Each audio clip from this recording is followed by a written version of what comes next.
حي على الفلاح.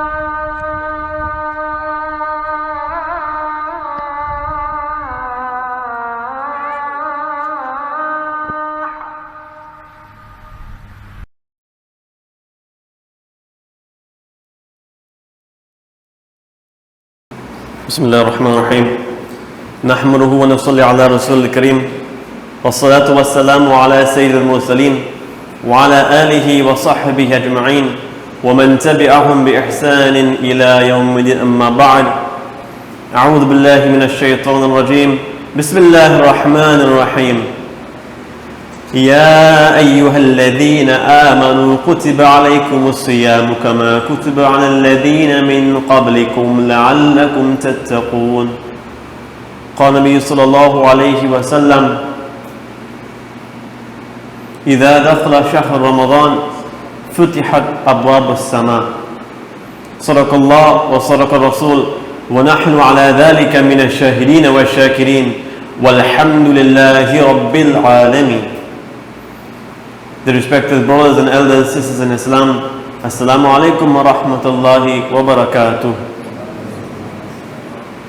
Indeed, all praises are for Allah Azza wa Jal, for having spared our lives, for having us waking up this morning with this kalima La ilaha illallah Muhammad Rasulullah sallallahu alayhi wa sallam, for giving us this honor and privilege to practice our deen al-Islam openly, to be proud to be a Muslim.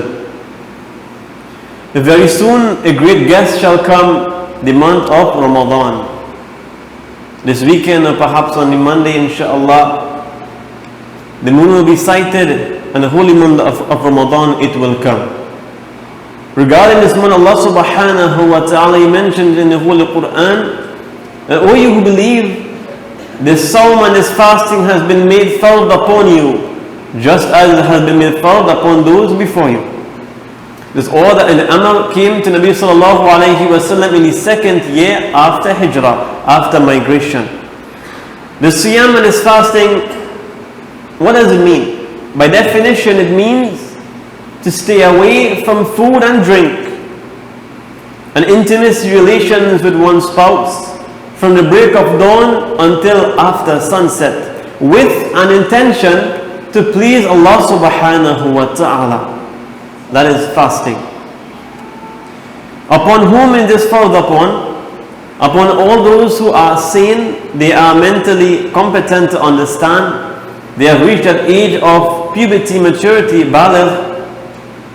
They are not excused in the Sharia, meaning they are not traveling, the women, they are not in their menses, etc. And most importantly, that person, he is a Muslim. And every single believer in this month, when it dawns, when it comes in, every believer across the globe, they will fast for the pleasure of Allah subhanahu wa ta'ala. But even further than that, these are just the ahkam, the masail. What is the real essence of this fard? Allah says in the same ayah, at the ending, لَعَلَّكُمْ تَتَّقُونَ. The reason why I've ordered you to stay away from food and drink, those things which were once halal, I'm now making it haram upon you. From a fixed period of time, such a lengthy period of time in Trinidad, it's approximately 14, sometimes 14 and a half hours of fasting, subhanallah. To undergo that solely for the pleasure of Allah subhanahu wa ta'ala, indeed a person shall attain taqwa. And He says as well, شهر رمضان الذي أنزل فيه القرآن, that then in this month of Ramadan, the Quran was revealed to Nabi sallallahu alayhi wa sallam. Not only that, it was sent down on the night of power from Lawh al-Mahfuz to the Sama'ud Dunya. From those guarded tablets up in the heavens, Allah He sent it down to the Sama'ud Dunya, the lowest heaven, where it is in the earth itself, subhanallah. The Nabi sallallahu alayhi wa sallam, he mentioned from its virtues that when this month enters, all of the doors of paradise, they are opened without a single one of them being closed. And all of the doors of Jahannam, they are sealed shut, they are closed. And all of the shayateen, they are chained as well, subhanallah. Allah He says about fasting, Unlike all of the other deeds, our salah, our zakah, even performing hajj, he says this fasting, it is for me alone. And multiply deeds 10 times up to 700 times, but this fasting, I will give the reward myself. Subhanallah. In this month of Ramadan, attaining such qualities as taqwa, Allah subhanahu wa ta'ala, He will indeed test a believer, a servant, that unlike any other deed, like salah, you can see a person performing salah, you can see a person giving charity, you can see a person performing the hajj. But fasting, it is only between you and Allah. Can you see a person fasting? You have to monitor that person from the dawn straight until sunset to see if he has eaten, subhanallah, which is almost impossible. That is only between your heart and Allah subhanahu wa ta'ala. That is why staying away from all those halal things for that fixed period of time to gain the pleasure of Allah, it shows two things: your obedience in Allah and your humility to obey His commands. As such, Allah, He loves those qualities so much, He Himself will give the reward, subhanallah. This is the month of the Quran, Shahrul Quran, when Nabi Kareem sallallahu alayhi wa sallam, he received his first revelation. And in this very month, in the Jibreel alayhi salam would come to him and he would revise the Quran over and over and over. Likewise, you and I as well. Whatever little that we know of the Quran, we should recite. It is not about the quantity of the Quran. I've recited 10 Quran this month. I've recited 1 Quran this month. That is all well and fine. The more you do, the more reward, inshaAllah. However, consistency is very, very important. It is very highly rewarded by Allah Azza wa Jal. If you are able to recite a page a day, that is very good. Stick to that one page every single day, and indeed on the day of Qiyamah you will see your reward with Allah subhanahu wa ta'ala. But be consistent. Come to the night in the masjid and catch your Taraweeh Salah. Catch the Hafiz performing that Salah, insha'Allah, and you will attain the entire qiraat of 1 Quran by the end of the month of Ramadan, insha'Allah. Recite whatever it is that you can from this book of Allah subhanahu wa ta'ala. The doors of paradise, they are opened. This carries two meanings. Literally meaning that all of the doors, they are indeed open. All of the angels of the heaven, they descend lower, they listen to our du'as and our adhkar and our good deeds, and they report to Allah subhanahu wa ta'ala. As such, it is very easy for us to do good deeds. It also means that the mercies of Allah subhanahu wa ta'ala, they come down to the inhabitants of the earth. It is very easy to attain the forgiveness, the rahmah, the mercy of Allah Azza wa Jal in this month. The doors of the hellfire and Jahannam, they are closed, and all of the shayateen, they are chained. This is why in this month of Ramadan, a person will find it very difficult to engage in sin. His desires, they are more subdued, they are more held back. If for some reason, howsoever, a person still finds himself desirous to do evil, to commit a sin, that is because for the 11 other months prior, the shayateen, they were working very, very hard on that person, hammering against his nafs over and over, trying very hard to turn him away from Allah. And as such, the effects of those sins and those evil actions, they are somewhat remaining upon the nafs. That is why it is very important you and I, we curb our desires now. Incline it towards Allah subhanahu wa ta'ala. Turn away from sins and disobedience and turn only towards Allah subhanahu wa ta'ala. And Allah, He says, for those who try their best to do as much good deeds as they can, listening to all of these virtues and all of these hasanat, Allah, He says, I myself shall give the reward for that fasting. That when the reward for salah is such and such, when the reward for hajj is such and such, Allah, He says that I myself will give a very hefty and lofty reward. Some of the explanation that comes, Allah, He says, I myself shall be the reward. Deeper understanding this is one of the greatest blessings of paradise. when a person shall enter into Jannah, that the greatest blessing and bounty any person can experience in Jannah, it is not the food, it is not the woman, but rather it is to see the glorious countenance of Allah Himself. Subhanallah.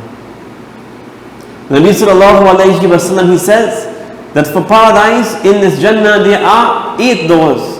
One of these doors, it is called Ar-Rayyan, La yadkhuluhu illa sa'imun, that no one shall enter into this door except those who fast for Allah subhanahu wa ta'ala's sake.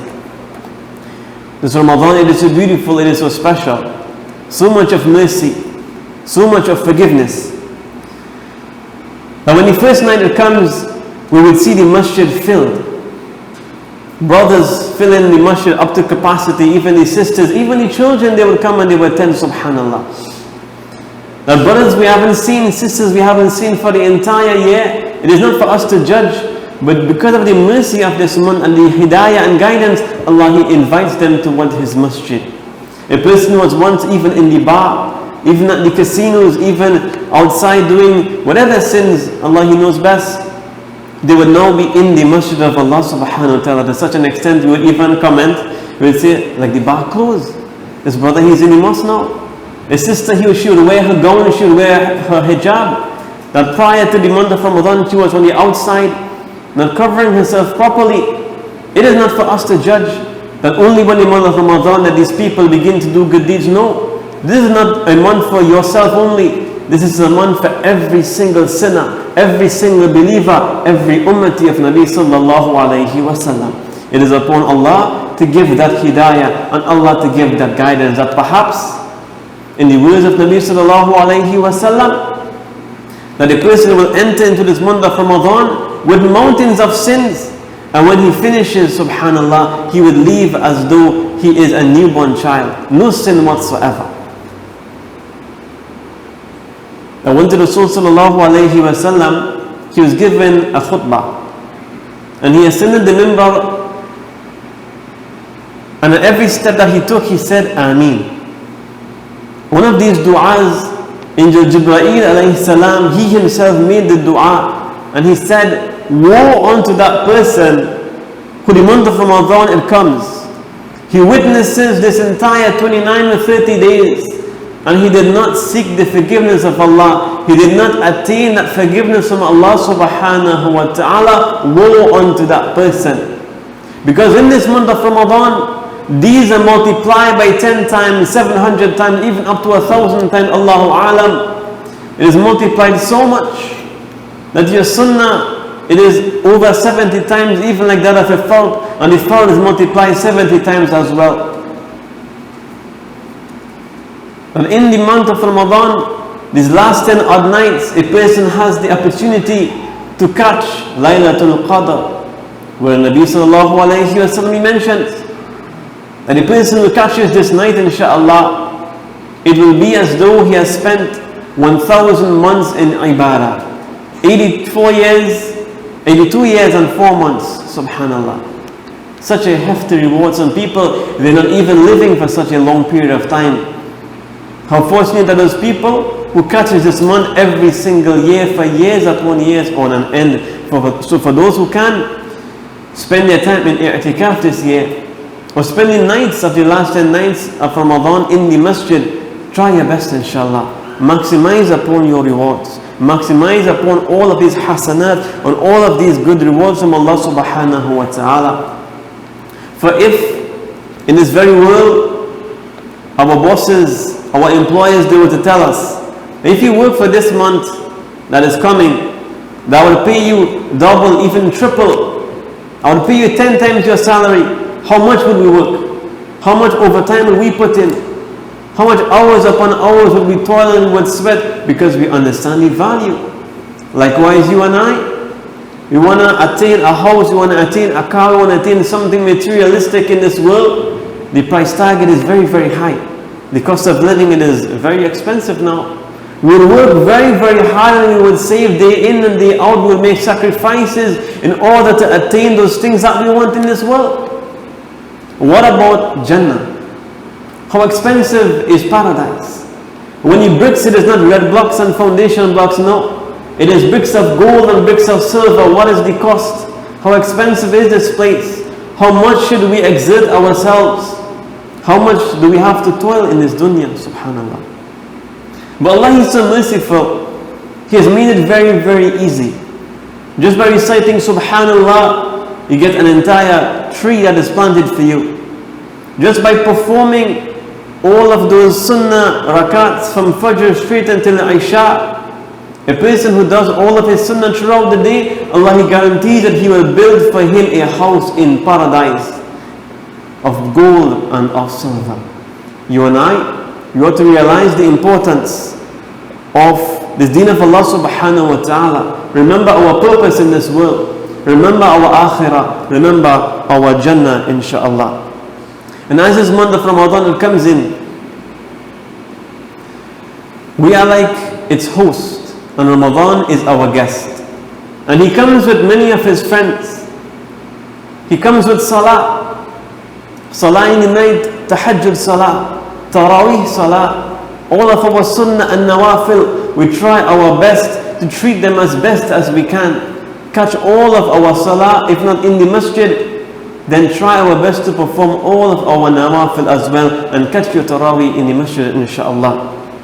Siyam and fasting, one of the friends of this month, very important that we fast every single day without making an excuse, whether it be working, it is difficult, whether the sun is hot. We fast for the sake of Allah subhanahu wa ta'ala. And whilst doing this, stay away from all those idleness. Any wasteful activities you stay away from, insha'Allah. This is the month of the Quran. I mentioned before, recite as much Quran as you can, but be consistent. Even if it is a few lines, a page, inshallah, recite as much as you can, whatever little that you know, but remain consistent every single day and every single night. This is a month of forgiveness and rahmah and mercy. Make a lot of dua. Now for 11 months of the year, for all of these sins that we have accumulated, we ask Allah to remove the blackness from our hearts, to purify our nafs, to curb our nafs towards His obedience and His remembrance, insha'Allah. Make a lot of dua. Dua for yourself, dua for your family, dua for the ummah at large, for your brothers and sisters in Palestine and all across of the globe, insha'Allah. And this is a month of dhikr. Now all of the other months we were thinking about our worldly affairs, those things that we have to pay off, those things that we have to do. Things will steadily come about.